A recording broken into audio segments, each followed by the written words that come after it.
All right. So today I want to prime you for the Qigong movement on Saturday evening. So a lot of people ask me what is Qigong. A lot of people only understand that Qigong is slow and it do the breath work and it is energy healing. Now, Qigong is always, most of the time, associated with lotus flower. Okay, so lotus flower really bring a lot of meaning to the Asian culture because where do you find the lotus? And usually lotus is grow in a muddy water and sting.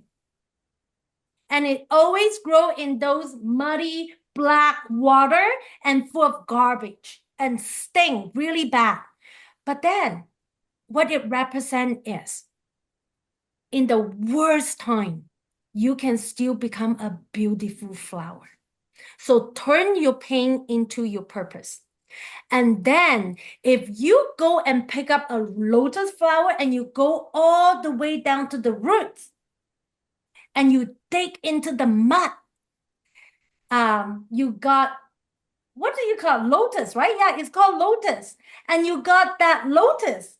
And what does that lotus do? That lotus has a lot of benefit. So for Asian, we use that to make soup. Why? Because the lotus, if you actually cut off a fresh lotus, it's very sticky like cheese. Like when cheese melt, it's like really sticky. And those are the collagen. It's really good for your face. It's really good for your tendon. So we eat that a lot.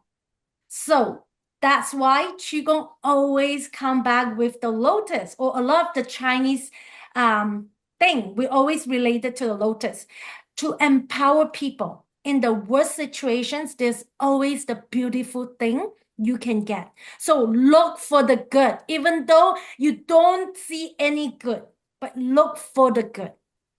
And I remember one of a police officer that I met many, many years ago. One day, she got injured. She came to my office. She got concussion. So I'm like, okay, I need you to rest up. And then she said, I feel dizzy. Can I take a nap? So I'm like, sure, go and take a nap. And then she took a nap for about half an hour. And then she finally wake up. And then we have a small chit chat. So I asked her, so why do you want to be a police officer? And she said that because I love to help people. In my heart, I'm like, oh my God, that is the worst reason to be a police. Because for police, you encounter a lot of trauma. 12-hour shift is always trauma. It's always dealing with people who is against the law. So, and plus, people don't like to look at police. Who would be so happy to look at the police, right? We only call up the police when bad thing happen. So as we were talking and talking, she told me that I don't remember exactly what we talked about, and then something triggered her. And then I say, what happened? I believe it's we talk about her mom. She said that when I think about my mom, I have this headache. And then I'm like, Mom, tell me more. And as we get deeper, and then she say that, you know what? I can't do this no like she has to stop the conversation because she said that my headache gets so worse. And then it just something triggered her. But then she said thank you. And then 2 weeks later, she quit to be a police officer. And then a month later, she emailed me. She said that I really appreciate the conversations we have. Because in a very simple conversation, it come from her mom and it triggered to she was sexually assaulted at the age of 20. She's a twin. Her other twin is look exactly like her. But then she say, I don't understand why the terrible thing happened to me and not my twin sister. Although I don't want that to happen to my twin sister. But I always have the question, why me? Why me? Why me? And so she decided to go for her psychologist counseling. And then a year later, she was on this journey looking for psychologists to help her. And then finally, a year later, she emailed me again. She says, see, guess what? My psychologist, I have been hopping from psychologist to psychologist to do my trauma when I was sexually assaulted at age 20. And no psychologists were able to help me. And then she said, can you give me some directions on where to go, what to do?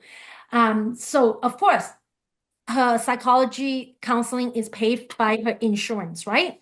So I told her that look for a psychologist that specialize in either sexually assault victim or inner child healing. So finally, she found a psychologist. She said that I think I clicked with her. But then the psychologist want to fire me.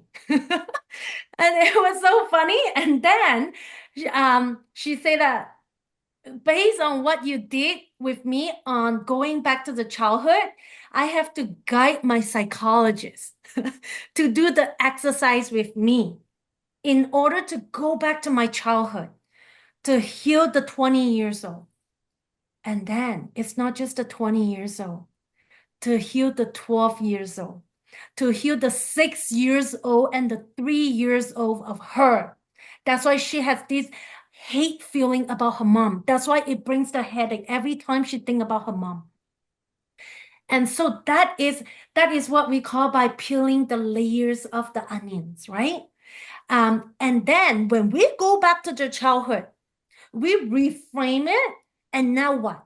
Now we have to upgrade the little child because the little child is still stuck in the 1970s, still stuck in the 1980s, 1990s.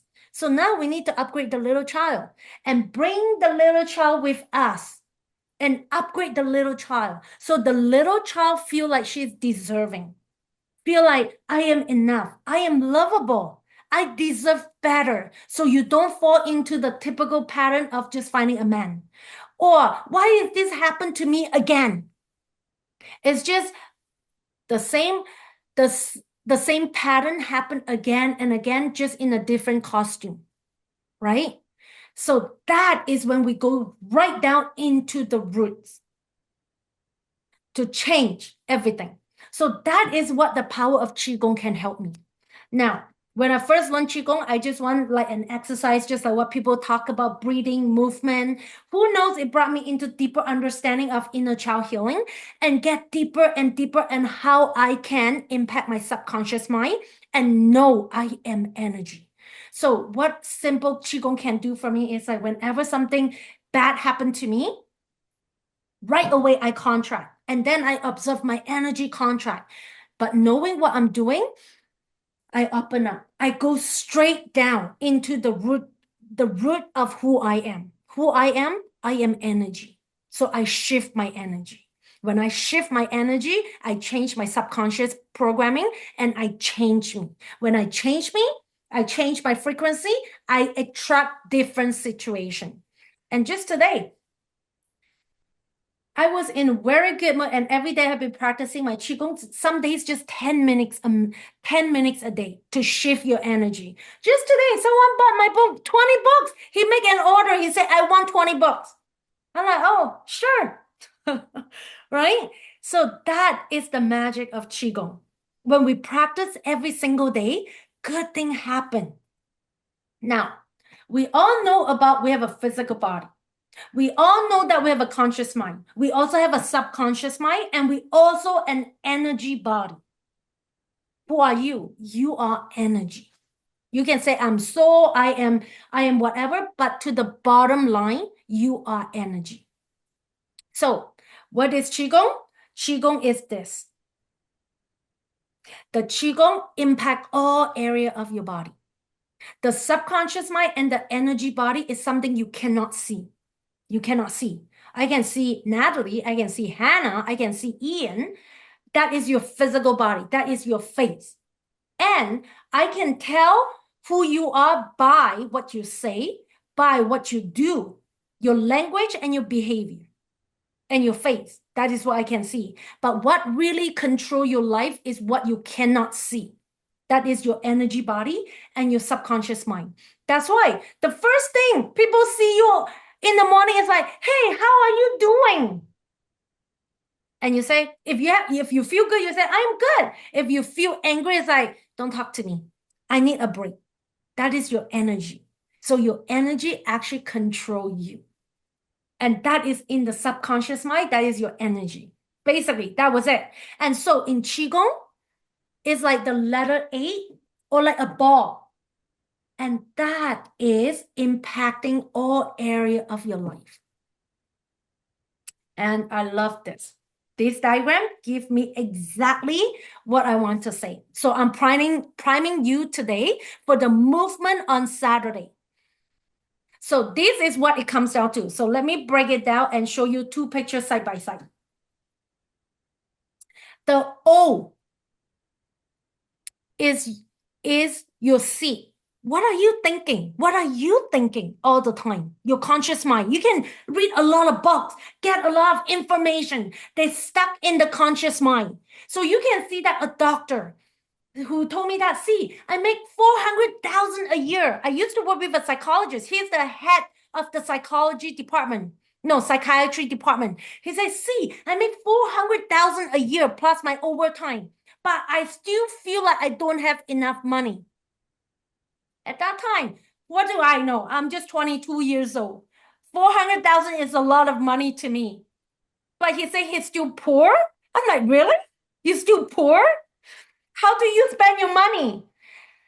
Why? Because his subconscious mind, the roots, the inside the soil, he think he is poor because he was raised by a poor parents. They have to work really hard for the money. So many people are scared of money, even though they say, I love money, or they feel like they don't deserve the money. So they give money away. Now, A is the energy body. So if you put a seed in the soil, you put the seed in the soil. The seed, what does the seed need? The seed need water. The seed need sunlight. The seed need nutrition. How do I give that nutrition? Is by using my energy. I give love to me. I nurture myself. And Qigong is a way to nurture yourself and be present and focus on your energy and raise your energy up. And then when you do this, you get your sunflower. Your physical body is healthy and is pretty and is attractive. And you send out the energy to people saying that I am worthy. I am worthy. And if you're not treat me like a queen, do not even come close to me. And you don't even have to tell them that. The best is you have this energy that sent out to this pervert or to this guy who are a junk. So you send out the energy to people. You don't even have to say it. And you will notice how your life change. And that is why I love Qigong, because that just gives me a deeper and deeper understanding of who I am. Really, it's really to understand who I am and knowing that, wow, I am so much powerful to change my life. So the last thing I want to show you is there's stages of consciousness. Many of us take psychology, right? Maslow, Abraham say that. As a human, we go through the hierarchy of needs. The first 3 needs is in the lower of our body. Or maybe people take yoga and it's called the chakra. So the first chakra is to the roots of our body. That is who I am. I'm a woman. I am a man. Now, that is where it defines who you are. And then the second chakra is I need to eat. I need to process the food. If you eat a lot of unhealthy things, your body have to work really hard for it. As a woman, we give out a lot of energy when you give birth to a baby. We push, right? For people who give birth before, it's freaking painful. I remember I tell the doctor, can you just chop me in half? Because I don't want to feel the pain. And then the third chakra is your solar plexus. That is where a lot of fear, a lot of guilt, a lot of shame, as women, we have a lot of shame. We carry a lot of shame. I'm not a good enough daughter. I'm not a good enough mother. I'm not a good enough woman. I'm not pretty enough. I'm not good looking enough. I'm not young enough. We have a lot of this assumption. Where do we get it from? It's not even from us. We got it from the culture, from the society. So these three chakra have a lot of fear, and we become a victim. And that keeps us stuck in the third dimensions of our consciousness. When you really practice Qigong, you raise your energy up. You raise it from the bottom all the way up to your heart, where you open up your heart and go all the way up to your head. When it go all the way up to the head, you want to connect to the consciousness, to your divine self. And that is when you get into the fifth dimension. When you get into the fifth dimension, that is when manifestation comes really quick. And Qigong teach me that. I love Qigong. If you tell me to do yoga, forget it. For Qigong, I can do it 2 or 3 times a day for a quick 5 to 10 minutes. And it's so simple. You don't even need anything. You just do it when you were sitting, or when you're in the car waiting, or when you're watching TV on commercial, whatever. It is so simple.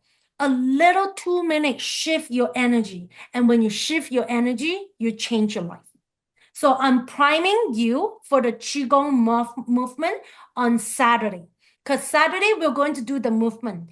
And you will know how you raise your energy, and how you feel the stuck energy. When you do Qigong, sometimes you raise a lot of stuck energy up, and you feel a lot of sadness, a lot of fear, which is a good news, because that means your body is ready.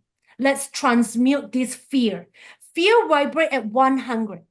If you want a lot of money, if you want a perfect job, if you want to attract a soulmate, if you want whatever you want, it is at 3, 4, 500 frequency.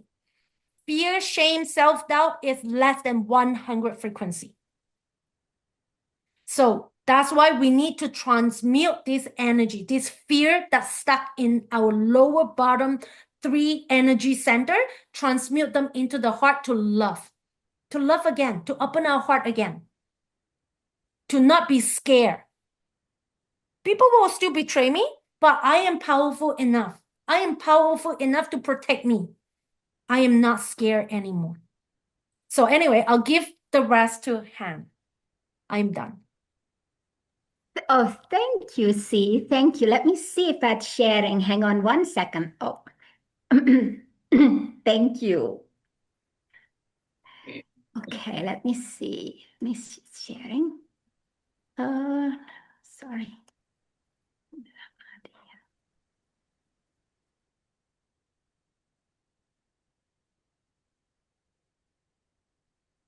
Okay. So you guys can see it, right? Oh, perfect. Okay.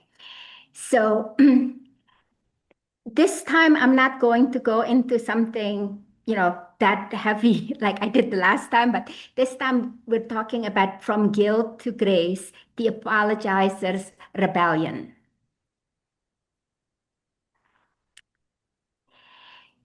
She apologized before she even cried, before the tears, before the truth, before she even knew what she did wrong. That's how the apologizer survives. Guilt first, clarity second. And today, she's tired, not just of being wrong, but of assuming that she always is. I used to say sorry like a punctuation at the grocery store, in meetings, when I sneezed, when I spoke up, when I existed too loudly. It was a Tuesday night when everything changed. I was late replying to a colleague. I had been caregiving, managing a dozen things, and hadn't had a full breath all day. I opened the message app and typed, "I'm so sorry for the delay." Then I stopped. I stared at the screen. My fingers hovered midair. What was I sorry for? Being human? Having limits? I deleted it, rewrote, Thank you for your patience. I'm back now. No apology, just the truth, just me. That moment felt like 1,000 pounds lifted off my body, not because the message was powerful, but because I chose not to apologize for being alive. Meet the apologizer. She's quick with sorry, slow with the truth, always taking the emotional tap before the check arrives. She doesn't remember the last time she asked herself, did I actually do something wrong? Because guilt became her second language and silence her first. She's high functioning, tender hearted, and exhausted. She apologizes for her emotions, for her needs, for her existence. She mistakes guilt for goodness and politeness for courage. And maybe, just maybe, she's ready to do things differently.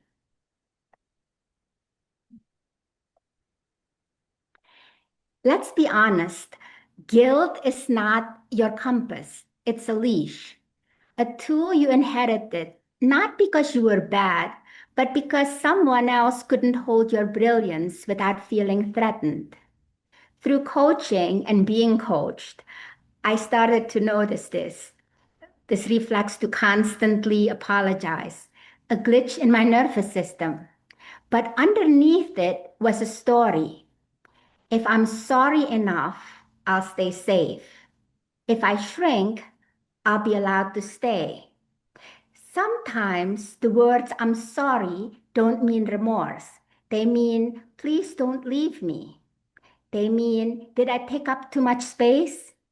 They mean, I'm scared to be fully seen. You were taught that pain was your proof of love, but you don't need to keep bleeding to be good. Tara Brach, a meditation teacher and author of Radical Acceptance, writes, perhaps the biggest tragedy of our lives is that freedom is possible, yet we can pass our years trapped in the same old patterns. Guilt is like sweeping the floor while bleeding. You look clean, but the wound doesn't stop.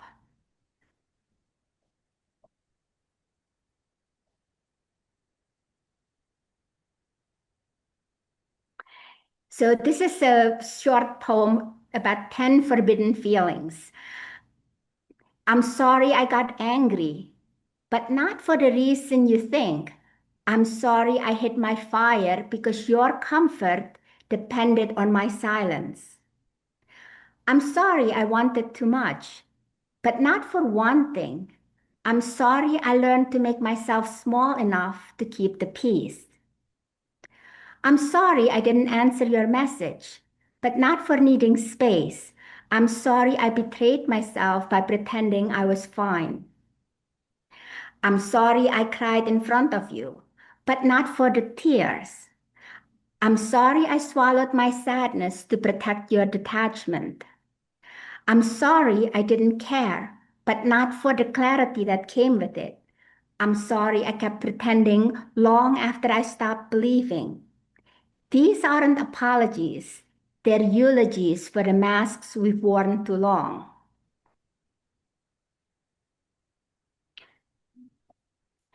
What we should actually be sorry for. I'm not sure if any of you had seen a YouTube video of by Prince EA. He talks about sorry to the future generations, but this is where this particular poem comes from. But here's what we should actually be sorry for. I'm not sorry for my rage, but I am sorry for my silence. I'm not sorry for being human, but I'm sorry for staying numb while the world burned. I'm not sorry for crying, but I am sorry I ignored the cry of the earth, of children in cages, and of species vanishing. I'm not sorry for being alive, but I am sorry for confusing guilt with goodness and politeness with courage. Prince EA's powerful piece, Dear Future Generations, Sorry, reminds us we've been apologizing to future generations for destroying their planet while continuing to destroy it. The real sorry isn't in words, it's in the change. So, what do we do with that sorrow? We let it move through us, we let it break us open, and then we act. So, let's try doing some tapping. Um, in Let's set the scene. For instance, you forgot to text them back. Your heart sinks. You assume they're upset. You draft the apology in your head before checking if anything's wrong. Okay, so let's try the eyebrow point. This guilt again, it flares up like a pulled muscle. Side of the eye, the burn in my stomach when I can't fix it. Under the eye, I didn't mean to mess up, but part of me believes I always do. Under the nose, like I'm responsible for everyone else's peace. Chin, I feel the pull to say I'm sorry, even if I'm not sure why. Collarbone, like that's the only way to stay loved. Under the arm, it feels safer to carry the blame. And top of your head, but I'm tired and I want to let it be. Again, we'll try with the eyebrow. I've apologized for my emotions, my needs, and my existence. Side of the eye, the memory of their sighs echoes in my ribs. Under the eye, I've mistaken guilt for goodness. Under the nose, I let guilt make my decision my truth should have made. Chin, what if guilt isn't proof that I care? Collarbone, what if it's just an echo from someone else's wounds? Under the arm, what if I don't need to carry it? Top of your head, what if I can forgive the one who always apologizes? One more time, the eyebrows. This guilt in my belly, it's old, but it feels new every time. Side of the eye, I'm sorry. I'm always sorry. Under the eye, it slips out of my mouth before I know what I'm even feeling. Under the nose, there will be an answer. Let it be. Chin, let it be enough. Collarbone, let me be enough. Under the arm, let this guilt soften. Top of your head, let me speak without a sorry in front.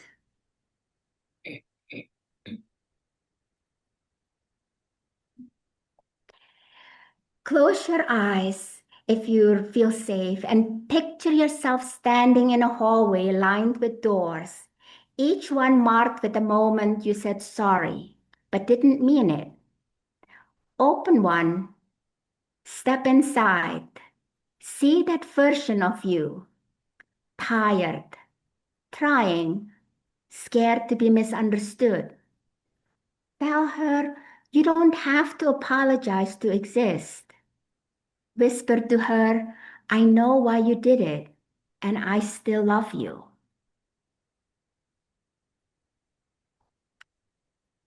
If you're ready, we could try to go to tapping round number 2.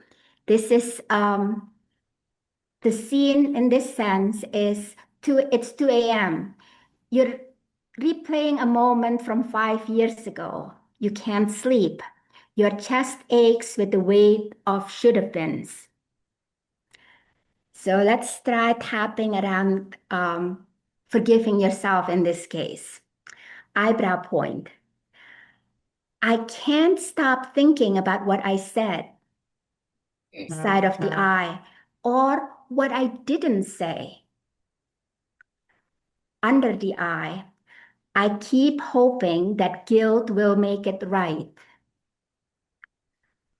Under the nose. But guilt is just a loop, a leash, and a lie. Chin. Maybe I did the best I could.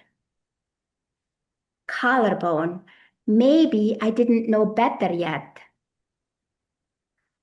Under the arm. Maybe the version of me back then deserved love too. Top of your head. Maybe I can accept that version now. Eyebrow point. I want to stop rewriting the past. Side of the eye. I want to stop punishing myself with memory. Under the eye. I want to forgive her, the one who froze, who fawned, and who flinched. Under the nose. I want to say you were doing your best. Chin. And I want to mean it. Collarbone. I want to rest. Under the arm. And I want to begin again.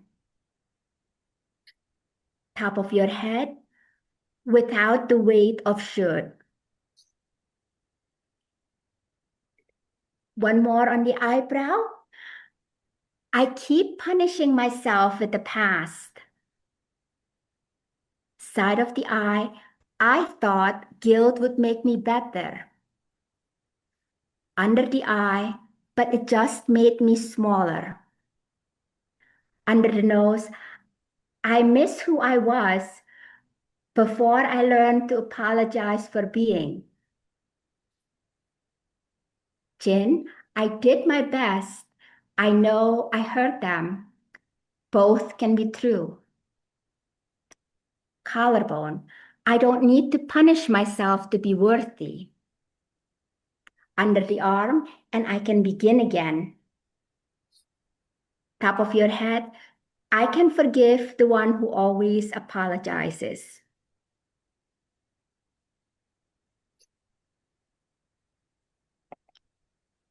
Place one hand on your heart and breathe into your ribs. There's an original unconscious belief. If I'm sorry enough, I'll be safe. And now you can have a new internal truth. I don't owe guilt for existing. I owe myself wholeness. Visualize a key turning into a lock. The door creaks open. The hallway is yours now. Every time you say, I'm sorry from habit, ask instead, what truth am I afraid to name here? Say that instead. Whisper, the one I was did her best. The one I am deserves peace. Say the thing you've always wanted someone else to say first. You don't owe guilt for existing. You owe yourself for wholeness. Michael Singer, the author of The Untethered Soul, teaches the key to freedom is letting go of the part of you that believes that you have to earn it.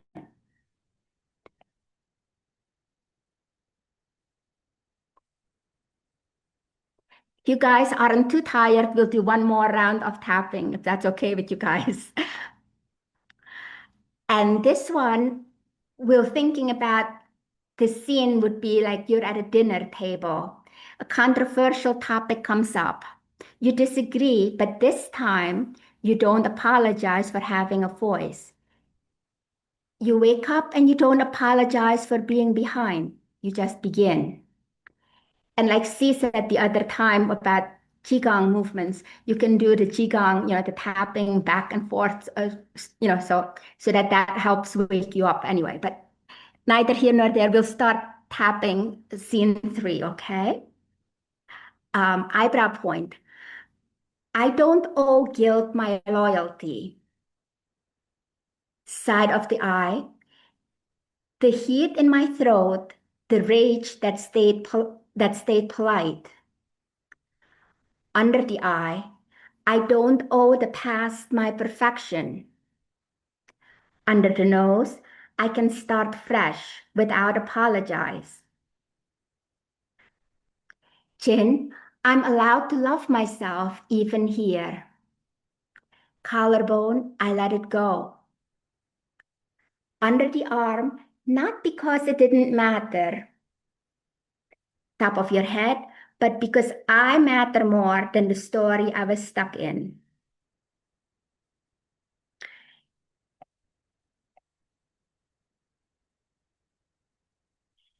You are not a mistake in motion.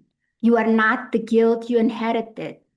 You are what grows when apology is no longer the price of belonging. You are the space where the storm clears. You are the silence after the self blame. You are the breath that begins again.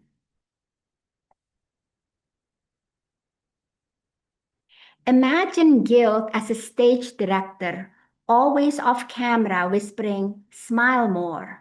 Don't say that. Fix it now, or they'll leave." Now, imagine stepping into the spotlight and not following their cue. The silence that follows, that's the sound of you choosing something new.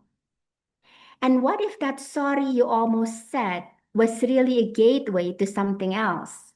A laugh, a boundary, a truth you never let yourself feel.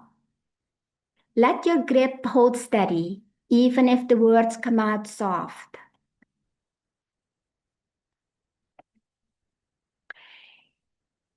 Check out my website, pathtoimpactcoaching.com, and see YouTube channel. As you know, she has a ton of really, really impactful videos there. Check them out not to get better, but to remember who you were before guilt wrote your script. Because it's time to remember you were never broken. Every time you catch yourself about to say, "I'm sorry," unnecessarily press your fingertips together and inhale. Remind yourself that permission doesn't come from others, it comes from you. Make that your new anchor. Instead of over explaining, try ending one boundary with this. "This is what feels right for me right now."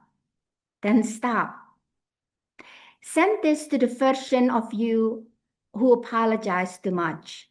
Yes, you can send it to yourself. Or share this video with someone who always says sorry and tell them the thing you never dared to say before.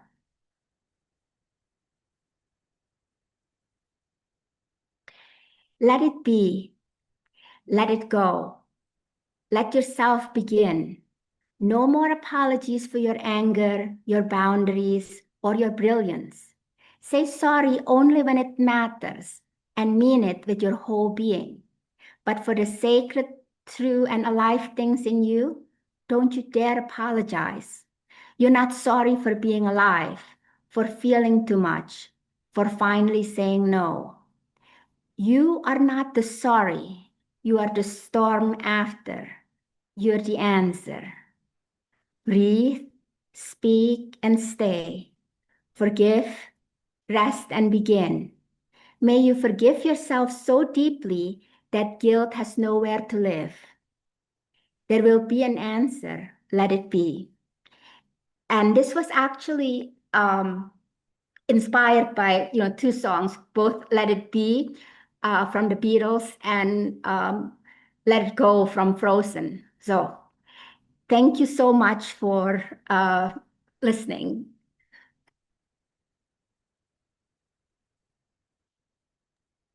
Thank you, Hannah.